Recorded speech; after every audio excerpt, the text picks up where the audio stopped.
यमुनोत्री की यात्रा पर हैं और ये यमुना नदी स्पष्ट रूप से नज़र आ रही है।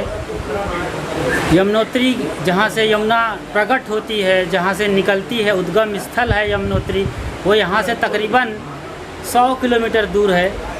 ये नयन बाग सुमन केरी का इलाका है, टिहरी गढ़वाल में आता है ये।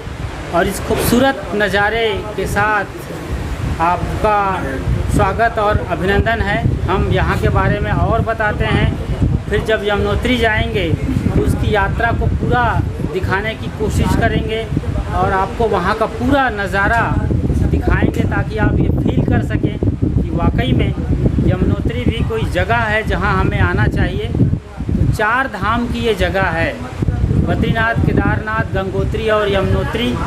तो उसकी शुरुआत हम यहाँ पर कर रहे हैं, पहाड़ों को चीरती हुई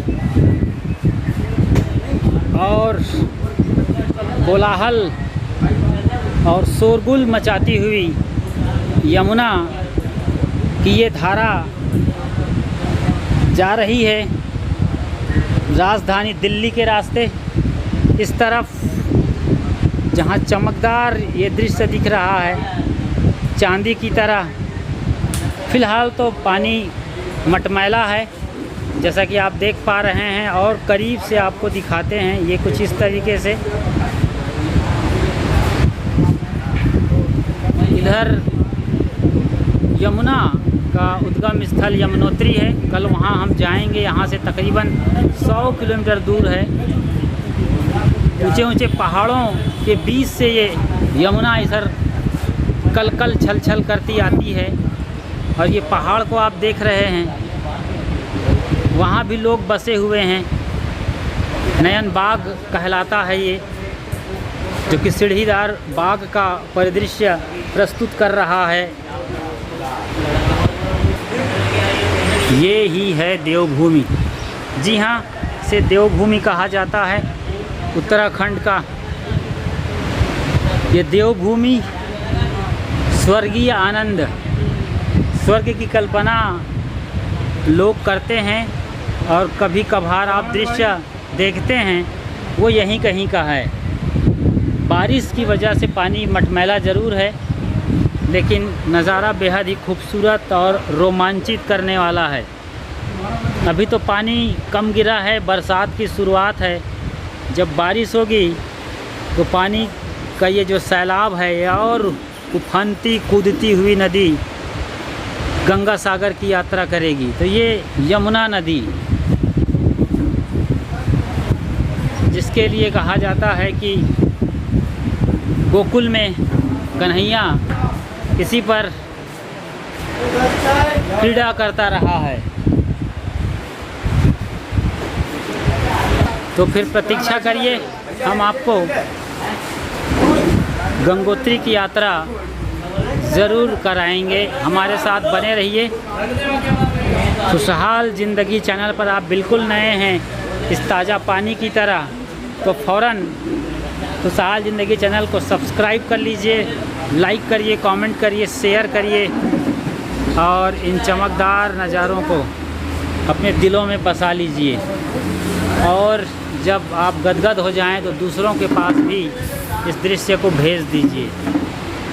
अब हम आपको इन शानदार नज़ारों के साथ, जो कि ऋषिकेश से गंगोत्री के किनारे तक हम पहुंचने वाले हैं, पूरा विवरण सुनाते हैं कि हम यहां तक कैसे पहुंचे हैं। आप इन शानदार नज़ारों पर ज़रूर गौर करते रहिएगा। एक तरीके से आप हमारे साथ ही शामिल हैं। खूबसूरत पहाड़ को देख लीजिए आप। ओह, अद्भुत, रोमांचक और दिल को छू लेने वाला दृश्य है। आपने कभी कैलाश पर्वत देखा होगा तस्वीरों पर, तो वही नज़ारा की फीलिंग आ रही है। कैलाश पर्वत भी मौका मिलेगा, वहाँ भी हम आपको लिए चलेंगे। गंगोत्री के किनारे हम लगातार पहुँच रहे हैं। सुबह हमने ऋषिकेश से अपनी यात्रा शुरू करी थी। हरिद्वार जब आप आते हैं तो वहाँ से तकरीबन 25 किलोमीटर दूर ऋषिकेश है। दोनों गंगा किनारे बसा हुआ खूबसूरत और धार्मिक शहर है, जहाँ पर देश और दुनिया से लाखों की तादाद में सैलानी और श्रद्धालु हर बरस आते हैं। इस खूबसूरत पहाड़ी रास्ते को आप देख रहे हैं और हम लगातार यमुनोत्री के किनारे पहुंच रहे हैं और देवदार, चीड़, यूकेलिप्टस जैसे पेड़ यहाँ खड़े हुए नज़र आ रहे हैं। दूर सूरज की रोशनी में चमकते हुए पहाड़ के शिखर आपको आकर्षित और आंदोलित करते हैं और नदी की कलकल छलछल धारा की सरगम वाकई में अत्यंत सुकून पहुंचाने वाला है। हरिद्वार में भी और ऋषिकेश में तमाम ट्रेवल्स एजेंसीज़ हैं, उनके मार्फत आप टाटा सुमो, तवेरा, ट्रैक्स जैसे जो 4 व्हीलर्स हैं उनके ज़रिए यहाँ तक आ सकते हैं। वरना गवर्नमेंट की बड़ी बसें चलती हैं जिसकी ऑनलाइन बुकिंग होती है, जो कि अभी बंद है। इसलिए प्राइवेट कंपनियों के ज़रिए हम फ़िलहाल गंगोत्री और चारों धाम की यात्रा पर निकले हुए हैं। चारों धाम की यात्रा की बात करें तो इकट्ठे तौर पर आपको तकरीबन 4000 रुपये लगते हैं। ये 8 और 10 दिनों की यात्रा होती है। लैंडस्लाइडिंग वगैरह हो तो बात कुछ और है, वरना 10 दिनों में यात्रा पूरी हो जाती है। खाने पीने के चार्जेस और जो रेंट लगेंगे रात को सोने के सो अलग हैं, वो भी सस्ते दरों पर है। आज हम रुके हैं तो 2 बेड के 200 रुपये हैं। खाने में 100 रुपये के आसपास की थाली मिल जाती है।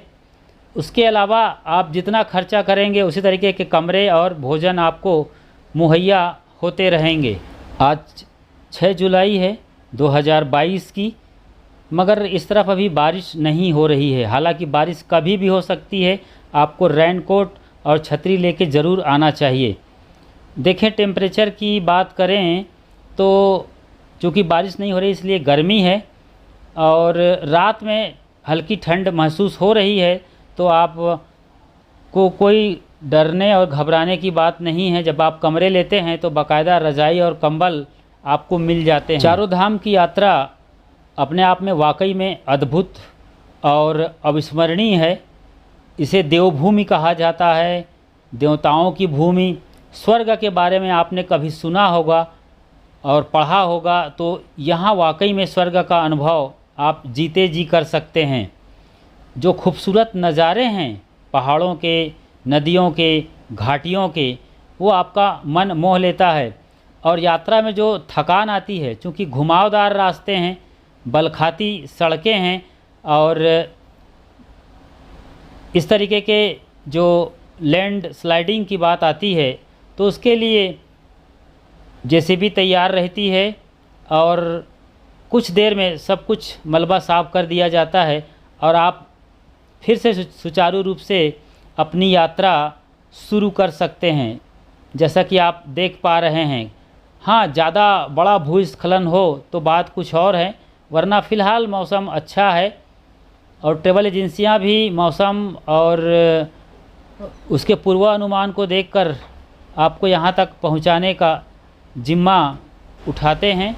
कल हमारी पैदल यात्रा शुरू होगी, जो कि तकरीबन 5 या 6 किलोमीटर की होगी और ऐसे ही पैदल यात्रा करते हुए हम यमुनोत्री, यानी जहां से यमुना निकलती है, उद्गम स्थल, उसके जन्म स्थली में जाएंगे। वहाँ पर जाने के लिए आपको पैदल चलना होता है। पत्थरों की सीढ़ियाँ हैं, आप चल नहीं पाएंगे क्योंकि ऑक्सीजन लेवल भी वहाँ पर कम होना शुरू हो जाता है।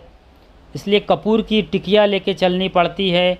आराम से रुक करके धीरे धीरे चलना होता है और आप चल नहीं पाते हैं तो आपके लिए पालकी होती है।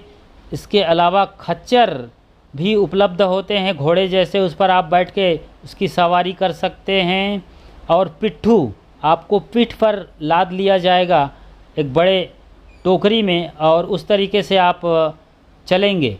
तो ये सब चीज़ें हैं, ये मायने रखती है कि आपका वज़न कैसा है। आपके वेट के अनुसार इसके रेट तय होते हैं। ये 4000 से 5000 रुपए के बीच में पिट्ठू का मूल्य होता है और इस तरीके से पालकी हैं और घोड़े खच्चर पर चलते हैं तो वो भी 500 से 1000 रुपए की कीमत अदा करने होंगे। फ़िलहाल ये नज़ारा बेहद ही खूबसूरत है। हम बीच में रुके थे और एक गहरे में बसा हुआ शहर नज़र आ रहा है। इसे हम आपके लिए जूम करेंगे तो ज़्यादा बेहतर होगा। लेकिन इस बीच आसमान को आप देखिए कितना खूबसूरत है, एकदम निर्मल आकाश, बादल एकदम धवल। ये सब कुछ ऐसी चीज़ें हैं जो आपकी यात्रा की थकान को देखते ही देखते तिरोहित कर देते हैं। कितना प्यारा सा और दिल को छू लेने वाला है, जैसे आप उन्हीं चांद सितारों के बीच पहुंच गए हैं। तो ये फीलिंग जो आती है ये आपके शहर या गांव में इतना खूबसूरत और नीला आसमान शायद ना मिले, इसीलिए तो यहाँ आया जाता है। इसीलिए इसे देवताओं की भूमि कहा जाता है। मतलब वो स्वर्गीय अनुभव, वो अनुभव जिसकी आप शायद कल्पना करते हैं किताबों को पढ़कर या और भी गुरुजनों की बातों को सुनकर, उसे आप साक्षात रूबरू होते हैं।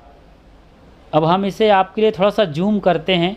देखिए आप किस तरीके से शहर बसे हुए हैं, और यहाँ तो कहीं प्लेन में नज़र आ रहा है। लोग तो पहाड़ों की दीवारों पर बसे हुए हैं। हम आगे चलते हैं और वो नज़ारा भी आपको बराबर दिखाते चलेंगे। चार धाम की यात्रा के लिए ये सीज़न बहुत बढ़िया है, वरना आने वाला जो ठंड है नवंबर दिसंबर का, वो भी आपके लिए बेहतर विकल्प होगा। खुशहाल ज़िंदगी चैनल पर हम लगातार सद्गुरु संतों से संबंधित जानकारियाँ, भजन और सत्संग आपके लिए लाते ही रहते हैं। मगर इस बार आने वाले कुछ दिनों में हम आपको चार धाम की यात्रा के खूबसूरत नज़ारे दिखाते रहेंगे और उनसे संबंधित तमाम जानकारियाँ, ताकि आपको भी कभी मौका लगे तो आप भी यहाँ बड़ी आसानी से आ सकें। खुशहाल ज़िंदगी चैनल पर आप बिल्कुल नए हैं तो फ़ौरन सब्सक्राइब कर लें, लाइक करें, और इन नज़ारों को देखकर आपके भीतर क्या भाव उठ रहे हैं हमें ज़रूर लिखिए, ताकि हम आपके भावों के अनुसार और बेहतर कुछ आपके लिए कर सकें। वीडियो अच्छी लग रही है तो बिना कहे लाइक करिए, और जब दिल को छू जाए तो कहना ना होगा कि आप इसे अपने लोगों तक ज़रूर शेयर करिए। जहाँ तक संभव हो सके फॉरवर्ड करिए, शेयर करिए, ताकि और लोग भी खुशहाल ज़िंदगी चैनल से जुड़कर अपने तन, मन और वचन को निर्मल करते हुए अपने जीवन को सफल कर सके, और जीवन के जो अंतिम शिखर है मोक्ष और मुक्ति, वहाँ तक की भी यात्रा हो सके। ये यात्रा तो एक शुरुआत बस है, और वो अंतिम यात्रा की याद दिलाने के लिए जब इन नज़ारों को आप देखते हैं तो भीतर आप जो मौन हो जाते हैं, एक ऐसी स्थिति को आप फेस करते हैं जहाँ सिर्फ आप हैं, बाकी सब कुछ नहीं के बतौर हो जाते हैं। उस परम सत्ता में आपको जाना है, पहुंचना है। इन सब चीज़ों को भी ख्याल में लेते रहिए, तो ये नज़ारे, ये रास्ते और ये सब कुछ आपको रोमांचित, आह्लादित और ऊर्जा से भरते रहेंगे। विदा लेते हैं। अपने और अपनों का ख्याल रखिए। साहेब बंदगी साहेब।